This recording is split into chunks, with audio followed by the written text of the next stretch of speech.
Hello everyone. Before I start off this video, I would like to ask to you guys to please consider subscribing.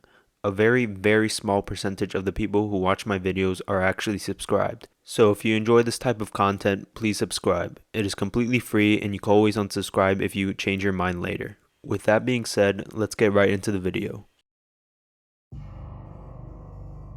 I'm a car mechanic from Toledo, Ohio. I was visiting family in Lakewood, Colorado when I drove through a forest at around 1:15 a.m. I left my home late, so I knew I would need to drive through the night, but I didn't expect to need to drive a 2-hour detour because of roadworks. I didn't think much of it anyways. I should have arrived at my parents' house at around 9 a.m., but I didn't make it, and this is why. At 1:56 a.m., when I drove past a sign that read, "Beware, animals might cross road unexpected." By that, I knew I would be driving through a forest or a field. About 10 minutes later, I arrived at the entrance of the forest and once again there was the same sign that said, "Beware, animals might cross road unexpected." So I made sure to turn on my fog lights so I would see if an animal crossed the road. I drove half an hour through the forest and it was still going. I thought to myself, damn, this is a big forest. Then, suddenly my headlights went out, so I pulled over and got out of my car. Since I'm a mechanic, I thought I could fix it myself. I opened the hood of my car and saw that the cable was disconnected. It probably came loose when I hit a bump. I connected the cable again, but the lights didn't turn back on. I then realized that the engine isn't on, so I turned the key, but nothing happened. It didn't even make a starting noise. I'd figured I'd call my parents and tell them I will be late, and then I'll call a cab. I had zero service, so there was no calling. I didn't know how long the walk was until the end of the forest, and I didn't want to walk at night. So I figured I'd sleep in my car until the morning, and then walk to the nearest gas station. I was about to get into my car when I heard a howl close by. I ran towards my trunk where I had a pistol. It was dark, so I couldn't see 5 feet in front of me, so I duct taped my flashlight to the barrel of my gun so I could see where the wolves were. Then I saw it. We stared in each other's eyes when it ran towards me, and I fired 3 times. Every shot landed in its head, and it fell down in front of my feet. I nudged it to see if it was still moving, but it wasn't, so I was ready to get back into my car when I heard a moose. And that's weird, because there aren't mooses in Missouri. I didn't know if it was aggressive or not, and I wasn't risking it, so I got into my car and kept my eyes wide. Then I saw it. It wasn't a moose, it was something else. It was like a shadow or a human silhouette. So I got out of my car and aimed my pistol and turned on the flashlight. Even with the flashlight on, I still couldn't see what it was. I told it to come closer so I could see it better, but it had no face, no anything. It was like a shadow. Then it ran towards me. I shot it 3 times. Even after I shot, it kept running. The bullets went through the shadow and into the tree behind it, so I started running into the forest. I'm a pretty fast runner, so I thought I lost it. After 5 minutes of running, I found a deserted building. I was used to camping out in deserted buildings because of my time in the Marines. That's why I shot the wolf so accurate. I went inside the building and sat there on a chair for what felt like hours, but it was probably just minutes. That is when I heard that moose again. There was no way I was falling for that again, so I flipped the table, took cover behind it, and aimed my pistol at the door. After waiting about 10 minutes, I heard a stick break, so I knew it was the mysterious entity that opened the door. I dumped my mag in it, but I didn't even get a hit. Once again, all the bullets went right through him. It ran towards me and I closed my eyes and knew it was over. Let me tell you one thing. In the movies and stories, before you die, your life flashes before your eyes, but it doesn't. I was surprised when I woke with my pistol next to me. Maybe it was a dream. I checked my mag, but all the bullets were missing, so I did shoot them all. It was only then when I realized I wasn't in a forest, but I was in the same spot I left my car. Even the hood was still open, and the dead wolf was still lying next to my car. I found it to be very odd. My car did eventually start again, and I called my parents saying I couldn't make it. I drove home and decided to tell my story.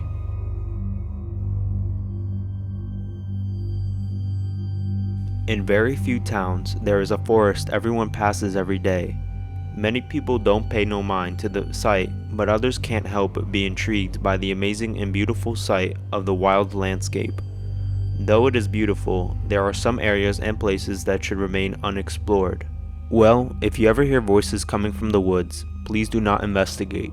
Many have heard the forest call out to them, wanting them to come to and embrace what is not there.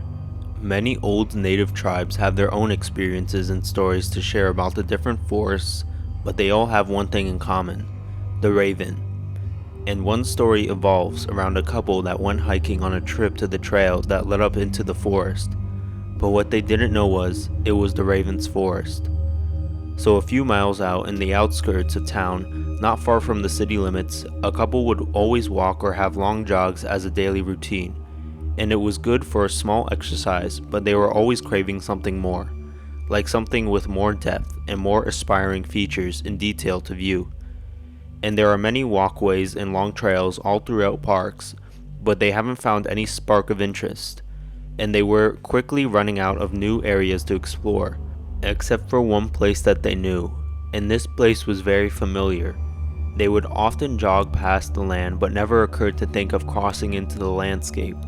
It was mostly because nobody was ever seen going into or coming out of the woods, so they figured it was private property, and didn't want to trespass on anyone's private area. So soon they started asking around with the locals in the neighborhood about the location. Many claimed they didn't know much about the area except for what was viewable to the eye. Many people thought the same thing the couple were thinking, which is why the place was so beautiful but empty most of the time. After many questions and random answers, they came to a suggestion one offered. Why not go in and see what it is like? So for days, they thought on the idea, but were too sketchy of it, and after some weeks passed, they decided, well, a peek won't hurt. So on a warm sunny day, they both set out to seek and admire the forest for its beauty. When they entered the forest, they suddenly noticed that the land is far more beautiful and bigger than it looks. They began exploring and taking small breaks to take in the sightings of the area, and as the day went on, the light of the sun began to vanish out of the sky rather quickly, and the two noticed and started to make their way out of the forest before it got too dark. Though they explored so much of the forest, they forgot one minor/major detail and rule. If you get lost, leave a trail of breadcrumbs. That way you find your way home. So they began to move quicker and started scanning the area for familiar sights and things they recognized, with no avail. Soon, they started to notice the sun fading in the distance, and all of a sudden, the guy needed to use the bathroom. The girl sighed and waved him off to do his business. As the guy went down to use the bathroom, the girl began to look for any signs of recognition. She thought she caught a glimpse of something she'd seen along the way, and she went forward to make the claim. She soon noticed it was just the same tree they passed 3 times already. While she examined the tree, she heard her husband calling for her. He was saying, "Hey, come here. I think I found something helpful." She replied, "Well, thank God." She went in the direction where he was when she felt a tap on her shoulder. She immediately jumped and turned around to see who or what it was, when her husband shushed her and quietly said, "Something is out there. We need to find our way out now." She confusedly replied, "What do you mean? I thought you were calling my name just a minute ago." He shook his head no and said, "When I went to the bathroom, I heard you call for help from a distance, only to hear a branch break behind me to see you going in the opposite direction." She said back, "Well, I heard you telling me you found something helpful, and that's why I went this way." He shook his head and told her, "This isn't normal. We need to get out of this forest as soon as we can." With that being said, they went in the opposite direction from which they heard the voices coming from. They hurried along when suddenly another voice was heard from behind them, saying, "Hello there, I'm the park ranger, Sergeant Trudetsky. How may I help you?" They turned around and was fixing to reply when they noticed nobody was there. Stumbled and confused, they began to run, and while they were running, they could hear whispers and screams crying for help. They could hear the voices calling for help, while other voices were cries and screams begging them to stay. At this point, The couple began crying and screaming. They soon stumbled upon a small hill and quickly climbed it as fast as they could, and realized on the top was a road. Noticing this, they looked, and soon as they reached the road, a car swerved out of the way to avoid hitting them. Confused, the driver got out and said, "What the hell?" The couple ignored the stranger and ran across the road back into the civilization they knew, and to this day, they hardly mention it unless asked about it. Now they take different routes and avoid the forest as best as they can, thinking maybe we should ask instead about the Raven Mocker. It was a dark and stormy night when I first saw the strange figure in the woods. I was driving home from a late shift at the hospital, my headlights barely piercing the darkness as I navigated the winding roads. Suddenly, a figure appeared out of nowhere, standing in the middle of the road.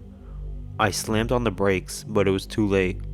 The car hit the figure with a sickening thud, and I heard a faint cry of pain. Panicked, I threw open the door and ran to the figure lying on the road.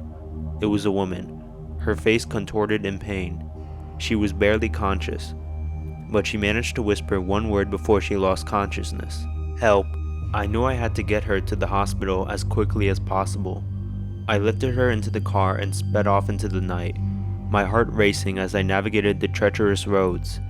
When we arrived at the hospital, I rushed the woman into the emergency room and called for help.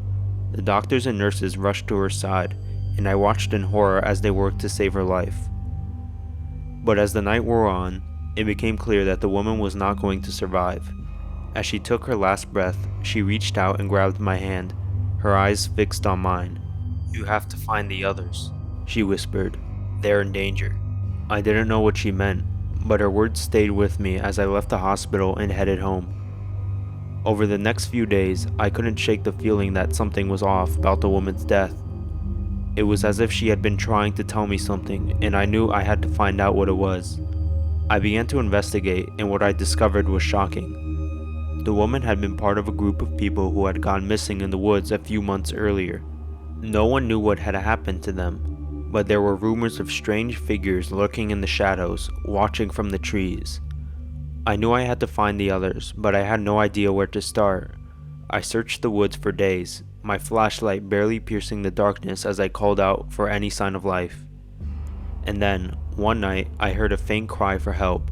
I followed the sound to a clearing, and there, huddled in the center, were the missing people. They were scared and disoriented, but they were alive. I knew I had to get them out of there as quickly as possible. I led them through the woods, my heart racing as we ran through the darkness. And when we finally emerged from the trees and saw the headlights of a rescue vehicle, I knew we had made it. As we loaded into the ambulance, I couldn't shake the feeling that we were being watched. I turned around and saw a group of figures standing in the trees, their eyes fixed on us as we drove away. I never knew who those figures were, or what they wanted from us, but I knew one thing for certain. We had narrowly escaped a fate worse than death. The missing people were reunited with their families, and eventually, the investigation into their disappearance was closed. But I couldn't shake the feeling that we had only scratched the surface of what had really happened in those woods. To this day, I still wonder about the strange figures that lurked in the shadows, watching us as we fled for our lives. And I can't help but feel that one day, they'll come back for us.